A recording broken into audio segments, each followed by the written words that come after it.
Ah, bien argumenter, bien défendre ses idées, bien débattre, c'est probablement ce que tu veux maîtriser au quotidien. Mais probablement que si tu as cliqué cette vidéo, c'est qu'aujourd'hui ce n'est pas le cas. C'est qu'aujourd'hui tu as l'impression de manquer de vocabulaire pour défendre tes idées et pour convaincre.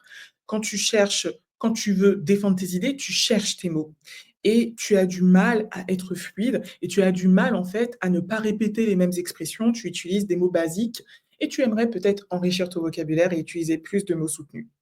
Et c'est une intention noble, mais attention, tu fais probablement une erreur. Tu tombes dans le piège du vocabulaire décoratif. Et dans cette vidéo, je vais t'enseigner comment ne pas tomber dans ce piège. C'est-à-dire que pour toi, les mots soutenus, c'est un peu comme une guirlande de Noël que tu vas mettre sur le sapin. Mais non, ce n'est pas comme ça que tu vas pouvoir enrichir ton vocabulaire. Et je vais t'expliquer tout ça dans cette vidéo à l'aide de Monsieur Schopenhauer ici présent, grâce à 7 mots soutenus pour bien argumenter et bien débattre, que je vais tirer de citations de Schopenhauer, de son livre L'art d'avoir toujours raison. Et en même temps, tu auras des conseils très, très, très précis d'un maître en matière de débat, Schopenhauer, qui va t'expliquer avec des techniques plus ou moins controversées, conventionnelles et morales, comment au quotidien tu peux toujours gagner les débats en utilisant des mots soutenus, donc avec une certaine élégance, si tu en as envie. Parce que c'est ce qu'on fait ici à l'école d'expression. Moi, je suis Jennifer Tellep, j'ai créé l'école d'expression pour former les ambitieux comme toi qui parlent couramment français mais pourtant cherchent leurs mots au quotidien, qui ont des idées, sont intelligents mais pourtant ont du mal à se faire comprendre et ont du mal à défendre leurs idées.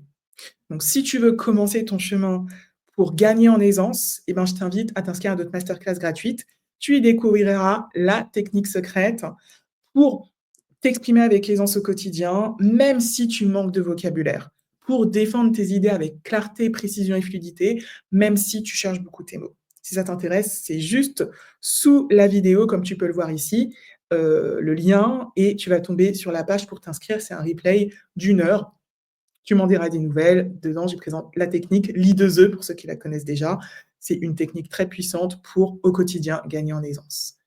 Maintenant, commençons avec notre petit premier mot soutenu, forger. Et voici la citation de notre ami Schopenhauer. Bref, très peu de gens savent réfléchir, mais tous veulent avoir des opinions. Que leur reste-t-il d'autre que de les adopter telles que les autres les leur proposent au lieu de se les forger eux-mêmes? En gros, la plupart des gens ne réfléchissent pas, ils reprennent les idées d'autrui sans réfléchir et sans creuser pour eux-mêmes développer leur propre pensée, grosso modo. Pourquoi forger, c'est un mot extrêmement important et soutenu? Et je te fais un petit point sur l'auteur qui est important. C'est que dans ce texte, donc l'art d'avoir toujours raison, qui est un classique du philosophe allemand Schopenhauer, eh bien, il faut que tu comprennes que dans ce texte, il donne une série de conseils assez controversés pour, avec un ton très sarcastique, il est très moqueur, très rieur, pour gagner systématiquement les débats indépendamment de la qualité de ses idées. C'est-à-dire, même si ce que tu partages est faux ou n'est pas pertinent, grâce à des techniques de persuasion et de débat, tu peux l'emporter, tu peux convaincre autrui. Donc, à toi de voir si ça rentre dans ta morale. En tout cas, c'est toujours intéressant et ça reste un classique à lire si tu es intéressé par la lecture. Donc, revenons à la citation et au mot soutenu forgé. Pourquoi ce mot est fondamental en matière de mots soutenus pour mieux argumenter? Il faut que tu comprennes que, et c'est là où je t'enseigne comment ne pas tomber dans le piège du vocabulaire décoratif, c'est qu'un mot soutenu, tu vas être en capacité de l'utiliser parce que ta pensée sera soutenue et ta pensée sera riche. C'est parce que ton message est riche que tu auras besoin de mots soutenus, de mots riches pour l'exprimer. Les mots soutenus ne sont pas des guirlandes de Noël que tu vas ajouter comme ça pour faire joli, parce que tu trouves que ça fait bien d'avoir des mots soutenus. Sinon, tu n'en utiliseras jamais. Et pour beaucoup, vous tombez dans ce piège. Donc, si on prend l'exemple de forger, forger, c'est opposé à un peu la version basique qui serait avoir une idée. Plutôt que de se forger une idée, de se forger une opinion, la version basique, c'est avoir une idée, avoir une opinion. On comprend très bien avoir une idée. Mais la différence, c'est quoi? C'est qu'avoir une idée, c'est une version très générique et aussi plutôt une version passive. On a l'idée. Tandis que forger, ça implique une action. Et tu verras que dans les mots soutenus, il y a aussi une image. Il y a une connotation, c'est-à-dire qu'il y a un univers autour des mots et on voit quelque chose, on ressent, il y a un impact émotionnel dans les mots soutenus. Donc forger, ça fait penser au forgeron, ça fait penser au travail. On voit quelqu'un qui s'applique, qui sue en travaillant. Et c'est ça qu'on veut exprimer et que veut exprimer Schopenhauer. C'est-à-dire que peu de personnes, malheureusement, prennent le temps, font l'effort de se forger une réelle pensée, c'est-à-dire construire avec effort et rigueur leur propre jugement sur les choses. Mais pourtant, tout le monde veut avoir une opinion intéressante. Donc, si tu ne veux pas tomber dans ce piège, apprends à te forger tes propres idées. Et tu vois que là, la différence entre avoir une idée et forger, c'est la nuance qu'on va apporter. Et cette nuance, elle vient de ce que toi, tu vas apporter dans ton message. Le mot soutenu suivant pour que tu comprennes vraiment cette logique du vocabulaire soutenu. Ah oui, un petit exemple, excuse-moi. Petit exemple pour utiliser forger dans ta vie au quotidien. Je n'ai pas répété son argument, j'ai pris le temps de forger mon propre point de vue, ma propre opinion, ma propre pensée. Alors, désobligeant. Donc, tu aurais pu dire de me forger d'ailleurs. Désobligeant. Citation de Schopenhauer. Si l'on s'aperçoit que l'adversaire est supérieur et que l'on ne va pas gagner, il faut tenir des propos désobligeants. Donc, qu'est-ce qu'il veut dire? En gros, quand on est en situation de faiblesse, en train de perdre un débat, voilà, autant tirer à balles réelles sur son adversaire, le critiquer. Et désobligeant, qu'est-ce que cela signifie concrètement? Donc, la version basique de désobligeant, c'est méchant.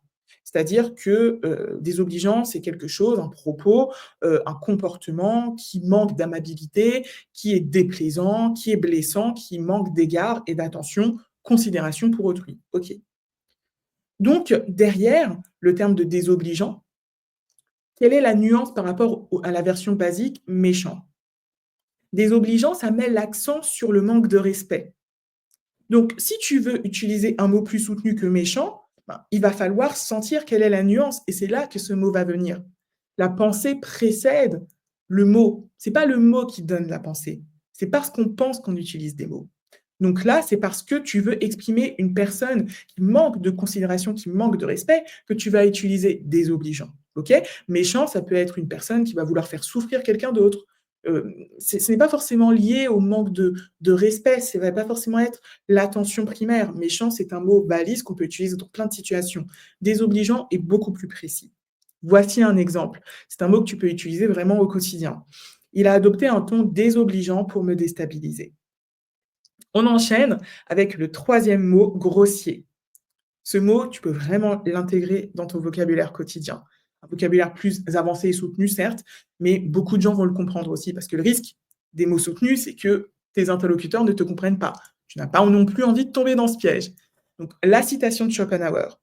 Si l'on s'aperçoit toujours que l'adversaire est supérieur, nanana, il faut tenir des propos grossiers. Donc non seulement il faut lui parler méchamment en lui manquant de respect et de considération, mais en plus, il faut faire preuve de grossièreté. Qu'est-ce que cela signifie grossier? La version basique que tout le monde connaît de langage courant, c'est vulgaire. Donc vulgaire, il faut comprendre que ça désigne en fait plutôt le peuple, hein. Dans l'étymologie du mot, l'origine du mot, ça désigne le peuple, ce qui peut être commun. Par exemple, quand on parle de vulgarisation scientifique, ce n'est pas forcément négatif pour certaines personnes, si, mais c'est ce qui désigne aussi le populaire et c'est ce qui est rendu compréhensible, accessible au plus grand nombre, alors qu'au départ, c'était quelque chose de plutôt élitiste. Donc, le vulgaire, c'est un mot un peu basique et parfois on utilise vulgaire pour désigner quelqu'un qui est en fait grossier. Donc, vous voyez, on utilise parfois des mots valises alors qu'il y a un mot beaucoup plus précis qui est plus riche et plus soutenu qui sera adapté. Donc, quelle est la nuance qu'apporte le mot grossier? Grossier, ça désigne quelque chose de choquant qui ne respecte pas la politesse, les bonnes mœurs, la bienséance. Vous voyez, il y a un manque de finesse qu'on va vraiment souligner. Quelque chose d'un peu laid, de brut, de moche, qui ne respecte pas les convenances. que ce soit des convenances esthétiques, des convenances morales, des convenances de politesse, de langage soutenu notamment. C'est ça la différence entre vraiment vulgaire, qui peut parfois être négatif, mais qui peut parfois désigner ce qui est lié au populaire, au peuple quoi, et grossier qui là est systématiquement une critique du manque de finesse. Et voici un exemple. Ses propos sont devenus grossiers dès qu'il s'est senti en difficulté, lors du débat, dans la discussion ou autre. Au quotidien, vous voyez peut-être au travail, par exemple, une personne qui commence à avoir certaines expressions peut-être désobligeantes. Et là, vous pouvez dire: «Ah, son propos, il commence la personne commence à devenir un peu, grossière, et commence à manquer de finesse». Donc vous pouvez aussi allier, comme l'a fait Schopenhauer, désobligeant et grossier. On passe au mot suivant, le quatrième, controverse. J'aime beaucoup ce mot-là, parce que j'adore les discussions, enflammées. C'est une nouvelle citation de Schopenhauer. Dans toute controverse ou argumentation, il faut que l'on s'entende sur quelque chose, un principe à partir duquel on va juger du problème posé. On ne saurait discuter avec quelqu'un qui conteste les principes.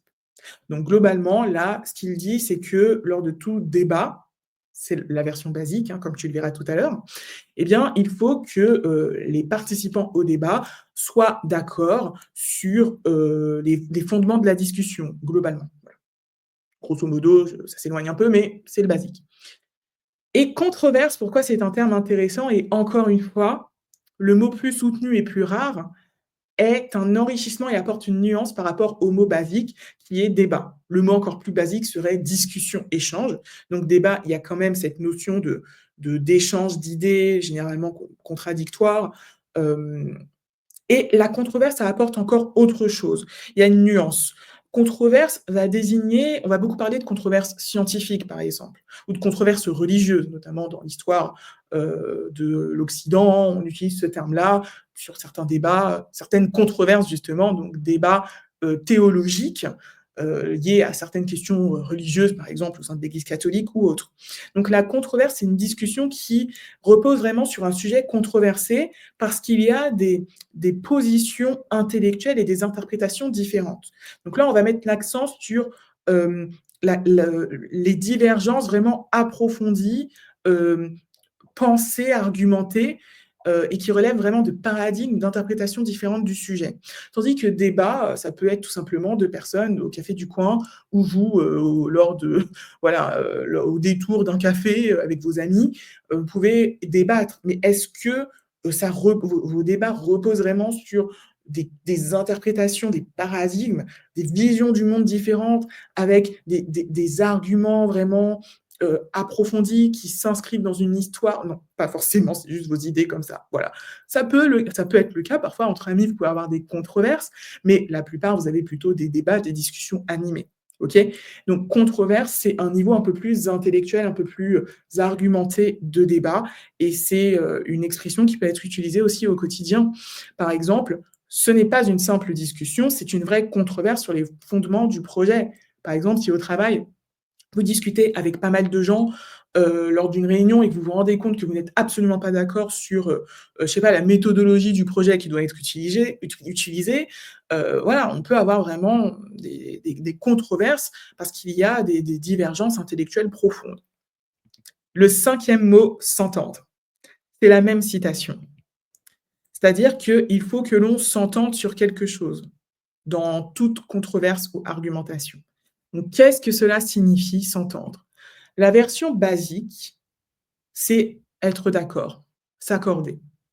C'est la version basique, qui est très bien, mais qui est basique. S'entendre va impliquer, hem, un aspect humain et relationnel. Être d'accord va surtout désigner être d'accord sur les idées, sur la pensée. Là, l'entente implique le fait de, c'est notamment un terme qui est utilisé dans les relations internationales, notamment l'entente cordiale, dans l'histoire, contemporaine. Ça implique un peu, d'un point de vue, imagé, de se mettre autour d'une table et de se dire: «Voilà comment on va fonctionner». On va s'accorder, mais vraiment sur les relations, sur, le socle commun, pour créer un terrain d'entente, un compromis. Donc il y a vraiment cette notion de discussion, de négociation dans l'entente, qu'il y a moins dans juste le fait d'être d'accord, qui encore une fois désigne juste un état de fait. Vous verrez souvent que les mots, les verbes ou les adjectifs riches de vocabulaire soutenu, ils impliquent vraiment plus d'action ou on va tendre vers une description beaucoup plus précise du comportement ou des caractères de ce dont on parle. Plutôt que d'être basiquement, en mode: «Voilà la photo», on va vraiment approfondir la description en donnant notre avis ou en qualifiant avec plus de précision le fait. C'est ça qui élève le niveau de langue. Et voici un exemple. Avant de commencer, entendons-nous sur l'ordre du jour de la réunion. C'est clairement une phrase que vous pouvez utiliser au quotidien. La version avant de commencer, mettons-nous d'accord sur l'ordre du jour de la réunion, elle est parfaite. Je veux dire, on la comprend, il n'y a aucun problème. Mais entendons-nous, c'est une version plus riche, plus soutenue. Et parler d'entente, ça vous permettra, dans d'autres cas, donc c'est encore plus pertinent, de mettre l'accent sur la nécessité de créer une entente, de créer un socle commun, et donc de se mettre ensemble pour s'entendre. Voilà. Le 6e, parade. Alors, c'est une nouvelle citation de Schopenhauer. La seule parade sûre, et donc celle qu'Aristote, qui est philosophe de l'Antiquité, et donc celle qu'Aristote a indiquée dans le dernier chapitre des Topiques, ne pas débattre avec le premier venu, mais uniquement avec les gens que l'on connaît et dont on sait qu'ils sont suffisamment raisonnables pour ne pas débiter des absurdités et se couvrir de ridicule. Globalement, il dit que il est important enfin pour lui, c'est important de débattre qu'avec des personnes qui ont suffisamment d'intelligence pour avoir des idées pertinentes et pas des personnes qui ne sont pas assez raisonnables, donc ne sont pas assez intelligentes ou autres, pour, et qui ne font que de partager des absurdités, voilà, des débilités, voilà. Donc encore une fois, il est très critique, très sarcastique, hein, c'est le style de l'ouvrage, n'hésitez pas à le lire, c'est un classique, encore une fois. Et quand il dit parade, c'est une technique aussi, d'argumentation. Une technique dans un débat de choisir ses interlocuteurs. Donc ici, parade, c'est très intéressant parce qu'encore une fois, le mot basique, ça serait réponse. Et réponse, on comprend ce que ça veut dire, c'est un mot qui est tout à fait correct. Mais là, parade apporte une nuance. Réponse, on est juste, voilà, la personne répond, on est très basique. Ça apporte une nuance sur la qualité de la réponse, le contenu de la réponse. Vous voyez, on est toujours vocabulaire riche. L'ingrédient secret, c'est quelle est la nuance qu'on apporte. Eh bien, une parade, c'est un terme qui peut être utilisé dans d'autres contextes. C'est notamment un terme imagé, encore une fois. Donc ce terme, il peut être utilisé, par exemple, dans les sports de combat. Une parade pour se protéger d'une attaque avec efficacité, par exemple, pour contrer. Voilà. Et donc là, en l'occurrence, une parade plutôt verbale, puisqu'on est dans l'argumentation, hein. Et c'est intéressant quand on discute, quand on échange, de savoir parader pour se protéger, justement. Et donc là, vous avez un exemple de phrase: «Sa parade face à la critique était brillante» ou face au camp adverse était brillante. Il a retourné l'objection en sa faveur, parce qu'une parade, ça peut être aussi se protéger pour ensuite renverser la tendance et gagner. Donc c'est intéressant peut-être, de qualifier, je sais pas, ce que fait une personne dans une discussion: «Ouh là là, c'est une jolie parade». Voilà, c'est un terme que vous pouvez vraiment intégrer et vous devez vous-même penser aux parades que vous utilisez dans les discussions. Et le 7e mot, c'est débiter. Débiter, c'est un mot extrêmement important parce que malheureusement, vous êtes beaucoup concernés par celui-là quand vous vous exprimez, surtout si vous cherchez beaucoup vos mots, malheureusement. Donc, Schopenhauer, c'est la même citation que tout à l'heure, il explique qu'il y a des personnes qui ne sont pas suffisamment raisonnables pour ne pas débiter des absurdités. Donc, des personnes qui ne font que débiter des absurdités. Donc, Schopenhauer abuse. En revanche, débiter, c'est un verbe de parole, voilà. Le mot basique, ça serait dire, parler, voilà. Débiter, ça veut dire, voilà, dire quelque chose très rapidement, de façon très automatique, mécanique, sans réflexion. Et pour beaucoup, quand vous parlez, vous ne prenez pas le temps de la réflexion. Donc vous débitez, le flow, voilà, il y a des pensées qui viennent dans votre esprit, vous les débitez, vous les débitez. Vous ne prenez pas le temps de les structurer, vous ne prenez pas le temps structurer vos phrases, de créer des liens entre vos différentes phrases pour qu'il y ait une fluidité dans votre pensée et dans votre argumentation. Donc ça, c'est ce que j'enseigne dans la masterclass gratuite, hein, donc n'hésitez pas à aller la regarder, parce que comme ça, vous apprendrez à parler avec fluidité et à ne pas débiter vos pensées. Et là, en l'occurrence, encore une fois, comment on élève le vocabulaire, comment on passe d'un vocabulaire basique, dire, parler, à un vocabulaire riche, c'est qu'on ajoute une nuance. Vous avez vu, encore une fois, on va qualifier la façon de dire. On ne va pas juste se contenter de décrire il dit, il parle. Comment parle-t-il? C'est ça qui ajoute la nuance. Ben, il parle d'une façon très mécanique, en enchaînant les mots sans réelle réflexion, débité. Donc, tu vois que le vocabulaire, c'est vraiment le vocabulaire soutenu, comme tu le vois dans cet exemple d'éviter des opinions préfabriquées. Tu vois que le vocabulaire soutenu, ça t'est accessible.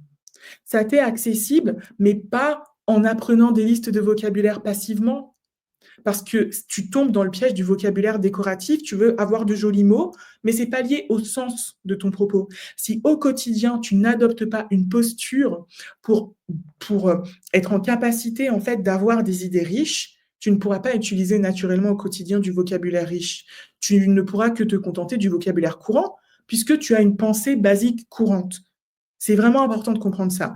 Et si après cette vidéo, tu te dis, bon, ok Jennifer, j'ai appris ces nouveaux mots, je comprends ce que tu m'as dit, mais comment l'appliquer au quotidien dans mon expression? Tu dois absolument regarder la vidéo dans laquelle je t'enseigne cette technique puissante, cet outil puissant pour enrichir ton vocabulaire. C'est le tableau du vocabulaire qualitatif, pour que tu sortes de l'aspect décoratif, avoir des mots pour faire joli, et que tu utilises ce tableau pour basculer d'un mot basique, par exemple dire, et grâce à la nuance, passer vers débiter et arriver à le faire en autonomie. Tu pourras utiliser ce tableau dès cette vidéo pour, après, je sais pas, par exemple, avoir rédigé un texte, tu pourras le relire pour repérer les mots passe-partout, les mots basiques et pouvoir les enrichir. Donc, tu me diras des nouvelles de cette vidéo, regarde-la tout de suite et bon visionnage pour enfin appliquer en autonomie les techniques de cette vidéo.